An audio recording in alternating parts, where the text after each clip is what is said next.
Pagka ang kabataan ay nagko-computer sa computer shop nyo, mahigit na sa 1 oras, addiction ang mangyayari dyan.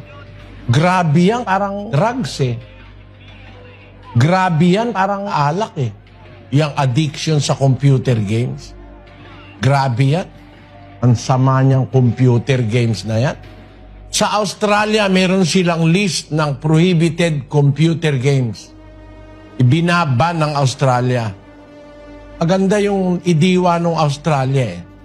Ban yan, yung mga violent, yung pasabugan ng muka, sasabugan bahay. Mismong mga gobyerno ng bansa, binabawal yung mga violent, mga pagnanakaw, yung cruelty, pagpapasabog sa bungo ng tao. Nai-imprint sa isip ng tao yan eh. Yung violence na yon. Kaya ang susunod na henerasyon ng mga tao, puro mga hurmentado, puro mga destroyer. Yan ang susunod na henerasyon ng tao. Alam nyo mga kapatid, yan ang katuparan ng hula eh. Ang mga anak magiging masuwayin sa mga magulang.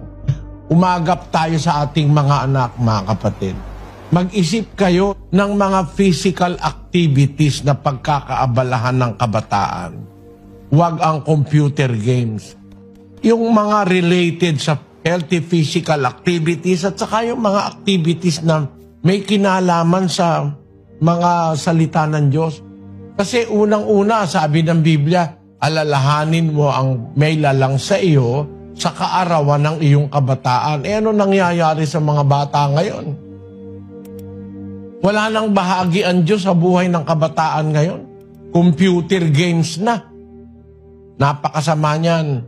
Pero mo, computer ng computer 24 oras. Kaya pala hindi na kumikilo. Sakala nila nakatulog. Yung pala, patay na.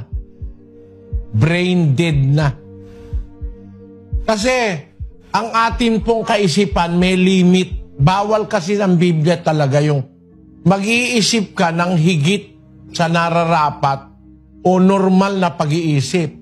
Pagka nagko-computer games ka, kuminsan, ang kaisipan gumagana, no? Kung paano ka mag-i-strategy, no? Pag hindi na kaya, mayroon nang mapapatid. Yung sinasabi sa Biblia na bago ang panaling pilak ay mapatid, merong strings of life sa ating pagkatao. Basahin mo nga yun, Sis Luz. 12:1, koma mo na lang sa 6. Alalahanin mo rin naman ang may lalang sa iyo sa mga kaarawan ng iyong kabataan bago dumating ang